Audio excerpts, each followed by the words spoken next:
Magandang araw mga kaibigan. Bigyan natin ng reaction, opinion itong balita na publish sa Brigada News. Tungkol ito sa plano ng isang abogado na magpetisyon o magreklamo sa Supreme Court laban kay Senate President Soto and Blue Ribbon Committee Chairman Panfilo Lacson. Ito.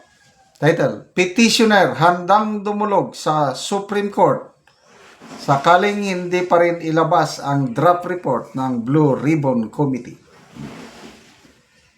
Handang iakyat sa Supreme Court ni Attorney Marvin Aceron ang usapin sa draft report ng Blue Ribbon Committee sakaling hindi pa rin ito ilalabas ng Senado. Kung maalala, sa ilalim ng nag-leak na draft, kasama sa inirekomendang kasuhan ay sina Senators Chis Escudero, Joel Villanueva at Jingo Estrada. Nag-withdraw ng pirma sina Senators Mig Zubiri, JB Ejercito at Win Gatchalian. Kumakalawa, nag-submit ng petisyon si Aceron sa Senado para isapubliko na ito. Pero, sumagot si Senate President Tito Soto na kaya hindi ito inilalabas ay dahil draft pangalang at hindi pa pinal. Sa panayam ng Brigada News FM Manila kay Attorney Aceron, iginit nitong may karapatan ang publiko na magkaroon ng malinaw na impormasyon kahit pa ito'y draft pa lamang. Ayon pa kay Aceron, mas nakakahiya kung pinagtatakpan ang katotohanan, lalo na kung may mga lumabas na balita na sangkot sa kaso ang ilang senador. Binigyan diin ng abogado na ang mga senador ay hindi naroroon para makipagkaibigan, kundi upang gampanan ng tapat ang kanilang tungkulin bilang lingkod bayan. So, ayos, Attorney Marvin Aceron, first time ko siyang marinig, pangalan niya. Kaya lang, agree ako sa kanyang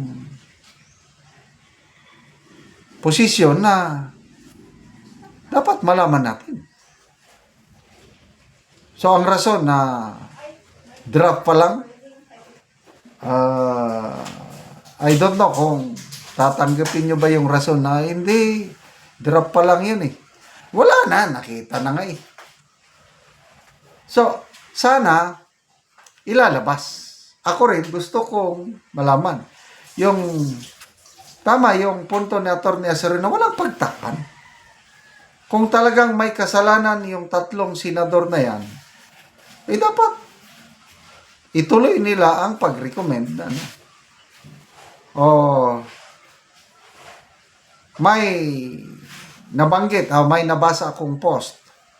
Si Senator Lacson, sabi niya, bakit may tangka na magkudita ang minority, palitan ang Senate President?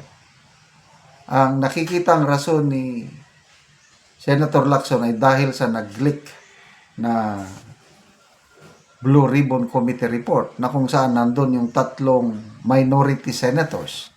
Dati sila yung mga leader Senate President, Pro Tempore, and Majority Floor Leader. Tapos sila na ang kakasuhan. Kaya ngayon, muntikan ng nakudita ang Senate Presidency ni Senator Soto.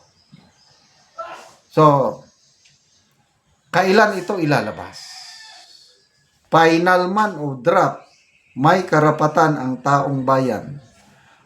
Sumisigaw ang taong bayan na kung sino yung nagkasala, dapat kasuhan at maparusahan, makulong. Ang nabalitang na puros mga mga kontraktor ang karamihan na nasampahan na naman ang kaso, mga ganun. Mga dilis lang yun Mga biktima, sa pananaw ko, mga kontraktor, biktima yan. Although may kasalanan sila, but they are the least guilty, mga kontraktor. Kasi kung patas ang labanan, walang palakasan. Magbid lang sila ng magbid. At manalo yung manalo. Ang korupsyon maiiwasan. Paano yung style sa DPWH na mayroon ng nanalo, biding-bidingan, meron ng favored contractor, palabas lang yung bidding-bidding. So, hindi ako maligaya. To me, taong bayan hindi maligaya kung puros mga kontraktor lang ang nasasampan ng kaso at nakukulong. Ang utak sa anomalyang ito, mga mambabatas. So ilan ng mambabatas ang nakakulong? Isa pa lang, ex-senator pa. Ano sa tingin nyo? Malaking isda ba si ex-senator Revilla? To me, hindi. Ang mga malalaking isda, si Saldico. Kaya lang, nandun man siya sa malayong lugar, hindi natin alam kung nasa Portugal ba o nasa ang lupalop ng mundo. Hay ang buhay dahil marami ng kwarta, bilyones, dolyar yan ha. O tapos, magagawa ba niya yun na walang kinalaman ang dating Speaker Martin Romualdez? Tapos yung ikininto ni Congressman Toby Chanco, alam na ng Pangulo ang nangyayari sa budget. Kinukuha ni na Martin at Saldico yung budget, nilalagay sa flood control, nagalit na siya. Alam niya na. Kaya lang, pinabayaan pa rin. So, sino ang dapat sisihin? Sino yung pumirma sa pinakakurap na budget? Kaya lang, hindi daw pwedeng sisihin ang Pangulo.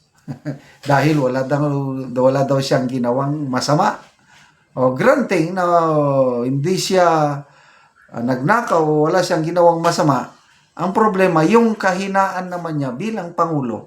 Dahil pinabayaan niya 3 straight years, 2023, 24, 25, na binalahura ng mga kongresista ang budget.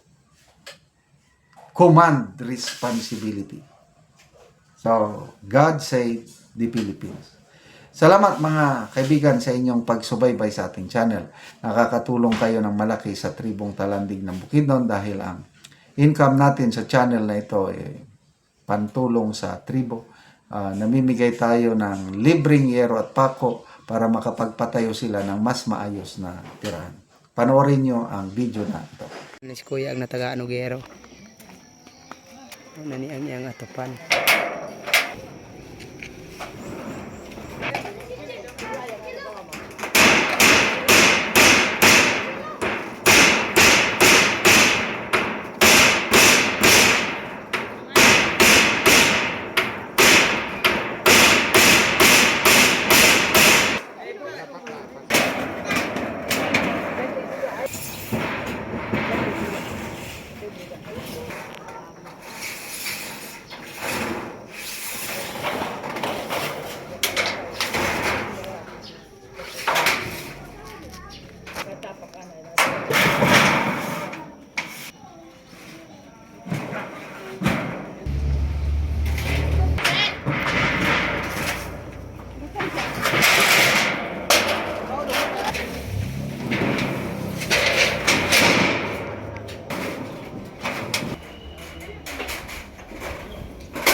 Karon man nagyod sa pag-atop o nindot nagyod nga tan-awon kay nakaatop naman ang yero nga gihatag. Salamat sa Ginoo ug sa sponsor sa ani nga sinya.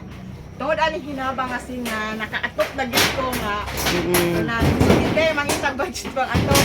Karon nga lain ang sponsor, salamat kaayo og unta mataga napay matabangan nga uban. Kay tagan gyud ang nanginahanglan pud sa amo address sa among barangay. Oo, so ang natabangan diri sa nakino nga kuan, so halos na 40 ka balay. Dagan-dagan na gyud mo. Dagan-dagan na. So dagan pa karon ang nanginahanglan. Daghan pa gyud kay lisod kayong panahon na nagdawat ko lagi sa pagkaon gyud. taman ras pagkaon. Taon sa pagkaon. So salamat kayo. Salamat po.